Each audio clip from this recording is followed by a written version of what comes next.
Hey everybody, Dr. Bain here at Springback Chiropractic. I wanted to do our first video here on a functional nutrition topic, low stomach acid, or as some people have heard of, hypochlorhydria.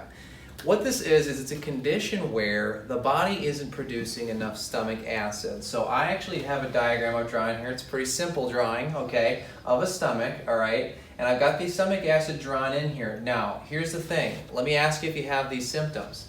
Nausea, fatigue, acid reflux, and specifically, and this is a big indicator, every time that you eat protein, you start to get these symptoms. You might have low stomach acid. Now, a lot of people ask, well, low stomach acid, I thought it was high stomach acid, right? Because when we talk about things like acid reflux, people always want to put you on acid blockers. Things like Prilosec or omeprazole, Zantac or Tagamet, which are H2 blockers. Or a lot of people use tums or baking soda. But in fact, most of the time, we actually don't have enough stomach acid. And the reason that we have this common misconception, and here's the cause of the low stomach acid. Stress is a big one, okay? Because when we talk about the nervous system, we have the sympathetic and we have the parasympathetic nervous system. The sympathetic nervous system is the fight or flight response. Ooh, I'm scared, I'm running away from an animal. Well, what that does is it actually shuts down communication to your stomach and it no longer produces stomach acid during that time. So over time, as we become more and more stressed as we are in modern society, we produce less stomach acid. Number two, another common reason, not eating a lot of protein. Today, vegan diets, vegetarian diets are very popular, but when not done properly, it can actually cause some health problems. One of those is low stomach acid because, kind of like working out a muscle at the gym, you have to use it, otherwise you lose it, okay? So a lot of people lose the ability to produce adequate stomach levels, or stomach acid levels, because they're not eating protein often enough.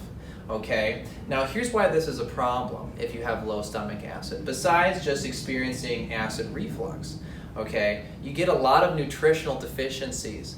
B vitamins like thiamine, B6, B9, B12, all of those are essential for a lot of different functions, and many times we find that individuals who have low stomach acid will have these nutrients deficient as well, and many times they'll actually develop into what we call a pernicious anemia.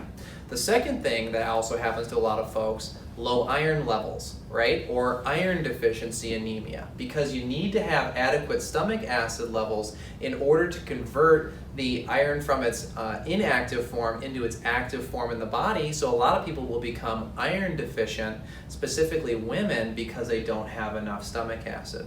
Lastly, and I'll just touch on this briefly, many people will get parasitic infections in the body because having adequate stomach acid levels is there in order to protect you from when you eat, say, raw fish, or maybe you eat an undercooked meal. Your stomach acid is actually what destroys the parasites and doesn't allow them to infect the body. But many people who have low stomach acid will also have parasitic infections. So how do we fix this? Okay, two simple ways. One way to try out on your own is apple cider vinegar. A lot of people have heard about apple cider vinegar. It's a wonderful acidifier. You get about a tablespoon in a little bit of water, about that much, and you drink that before you have your meal. Have your regular protein meal and see what happens. If it makes a little bit of impact, okay, you can go all the way up to 5 tablespoons in water if it need be. Now, if you need something a little stronger, like most folks do, we can supplement with stomach acid, which is called betaine HCl. The brand that I like to use is Standard Process, and they make a product called Zypan that we have here in the office, where we're going to supplement your body with more stomach acid. And in that way, eventually, we'll actually correct your stomach acid level and you won't have to supplement it anymore. That's it, guys. Thanks so much. I'm very happy and excited to be able to do this for you guys and be able to release these videos on a regular basis. So if you like this video, make sure you like it and share it with others. See you guys.